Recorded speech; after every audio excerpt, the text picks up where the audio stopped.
going to move on to tonight's match.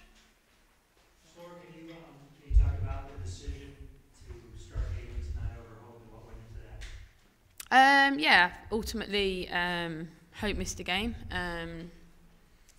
and you know, through whatever circumstance is pretty irrelevant to me. I think ultimately missed a game. What would be the consequence of that? And that's where we got to. You know, missed a game. Team did okay, won the game. So we just felt it was the right decision.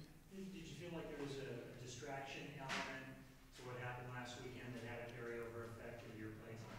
I don't think so. We came back from Rochester and had a few days off that were pre-planned. It wasn't anything to do with what happened last weekend, and I think that was, you know, through luck more than judgment, was the right thing, because when the girls came in to train, it was just about training, and they've been great all week. And I think, you know, we are disappointed, but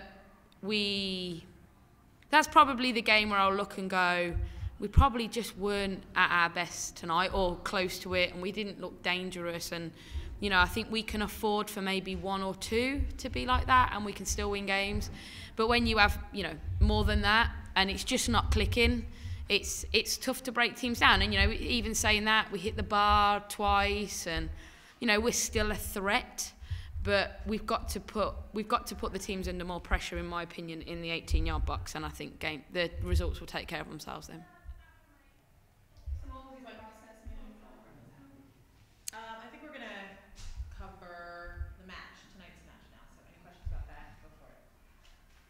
Well, how do you think Hayley's performed tonight? I thought she did well. I think, you know, clean sheet. She's played 3 games now, and out of those 3 games, she's got 2 clean sheets. So, you know, we invested in Hayley for a reason. You know, her journey's been a difficult one. She got released by us last year, maybe about this time last year. But we wanted to keep her around the club because we felt she had a future, and yeah, she's proven that. So yeah, pleased for her. With exactly 10 games remaining, and you have faced with every single one of the opponents you're supposed to play against this year, is it hard for your team to keep the motivation up now that you have not lost any game against any opponent? I don't think so. I said this to the girls before the game, that a team's just waiting for us to be complacent. I don't think tonight was complacency, but it was maybe a performance that we needed to push us to go again. And hopefully we can do that, because we've got a tough run of games coming up where we're going to need all of our players, we're going to need all of our bodies, and yeah, you know, you never want to have a poor performance, but maybe we needed it. Maybe we needed tonight, and obviously we'll see if that's the case in Rochester on Wednesday.